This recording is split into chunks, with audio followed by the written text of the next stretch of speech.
Hello Svenny, it's me Svenny McG. Now I know a lot of you have had issues with Joy-Con drift. Today I'm going to show you how to fix Joy-Con drift on a left Joy-Con. Let's go. Okay, so for starters, what is Joy-Con drift? Let's assume you know what it is if you're coming to this video, but we're going to go through a quick explanation here. So first we're going to go down to controllers and sensors in the settings menu.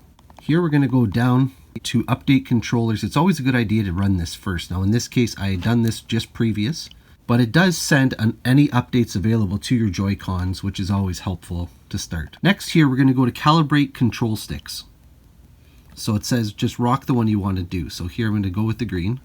So it selects it. Now check this out. I'm going to just extract both of them for the sake of it here. Okay, so I have this left one in place. Move to the left, move to the right. Doesn't look so bad. However, there are instances where this starts to drift. Check that out. Right now, that should be a plus sign there in the middle, and it's not. That means it's actually slightly to the right. See? That's centered.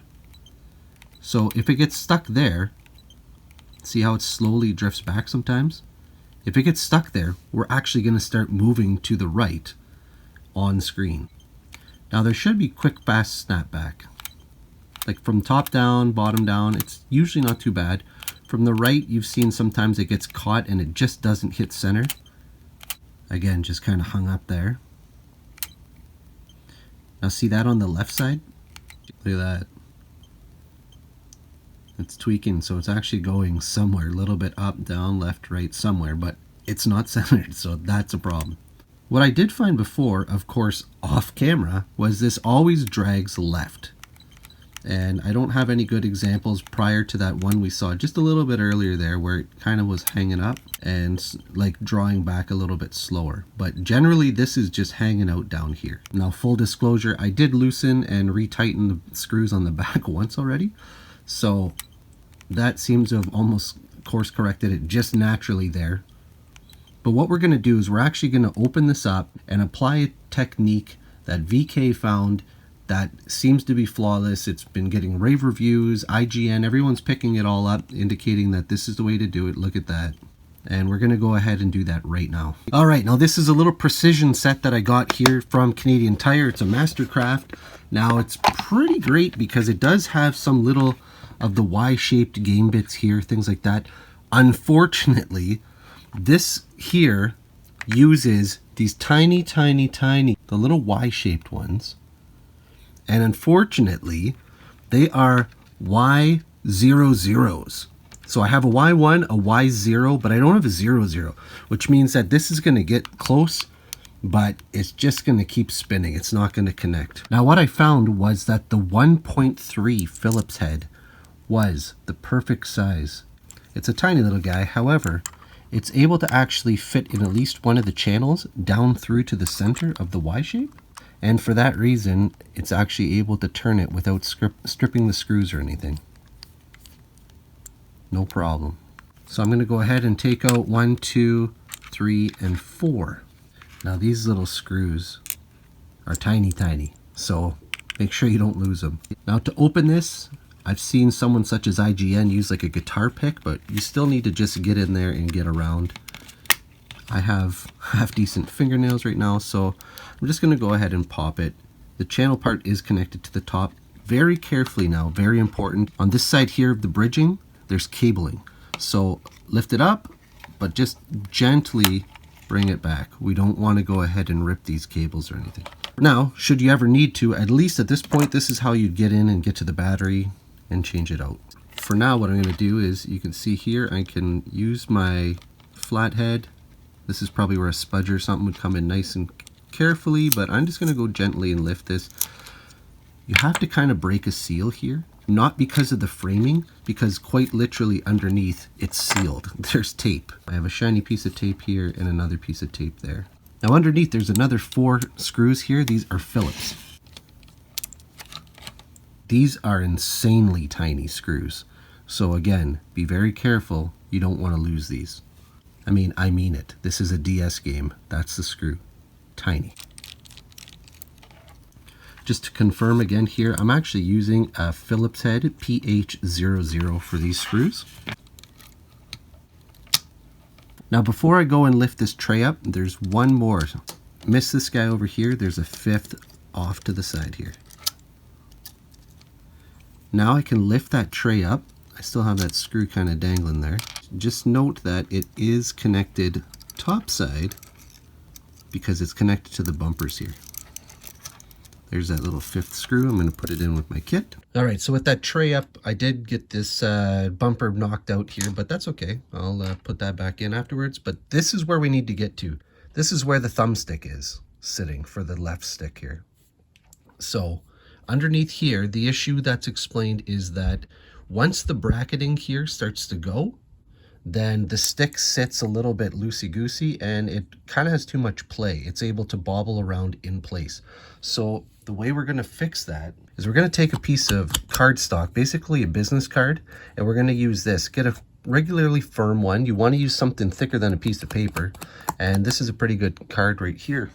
So what I'm going to do is I'm just going to kind of notch off on the car where we want to cut it and across the top. And so with a pair of scissors, we're just going to make a cut. It doesn't have to be perfect, but I want it to be as good as possible here.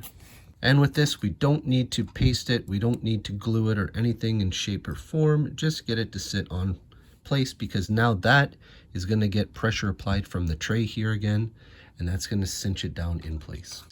All right, so should this happen to you, the spring is going to go back onto the little post here.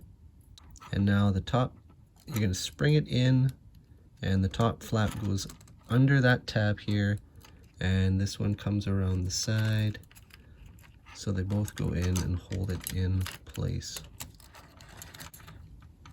Under, over. That tab has to be in, that tab has to be in, and now it's sitting there. This way when you push down on it, as long as it's making contact right here, that is your clicking button. You can even see it's kind of flickering here when I do that, because it's looking for the symbol, the signal. Let's get this back in place. So this is going to go on here. I could glue it probably just to save my marbles here, but what I'm going to do is I'm going to place this over top to where it needs to go. That's going to fall in place. That's going to re-support up here. Everything's situated again. You can see the cardstock here, and I'm going to go ahead and put the 5 pieces in. Okay, so I have 3 of these bigger brassy ones and then these 2 little silver guys. So I've already sank one of the brass ones here towards the outer shape of the shell. So I'm going to put the other one in, and that one connects here diagonally from it. The silver ones are going to go in the opposite too. So of course, with this new piece of paper in here, we want to make sure it has the right tension. So we do want them tight, but I mean, again, we're not looking to pop the board here or anything. So we're just going to get them nice and snug. And then of course, our last one here is going to go down in that 5th screw spot down here that we saw. Great. Okay, and now I'm going to carefully put the battery back in place. Of course, the wires are going to come guided through this channel here. And we're good. And with the ribbons, we're going to carefully go ahead and apply it so that they're back over top the battery, but they're coming in place. We're going to slide the channels back down and put it together. Again, we've got those 4 screws. So I'm going to go ahead and put these 4 screws back in place here. Again, hopefully you have the right tools for the job.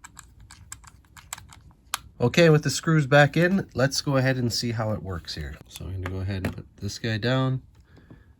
And let's go ahead. We're going to calibrate this guy here. How are we doing?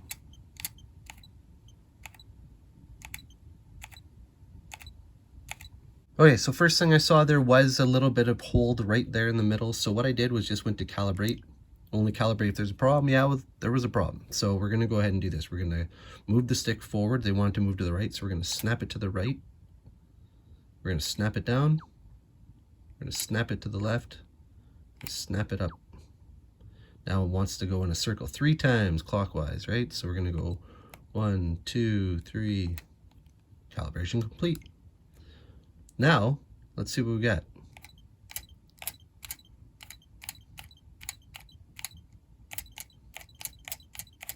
It was really that left to right motion that was giving us the problems, right?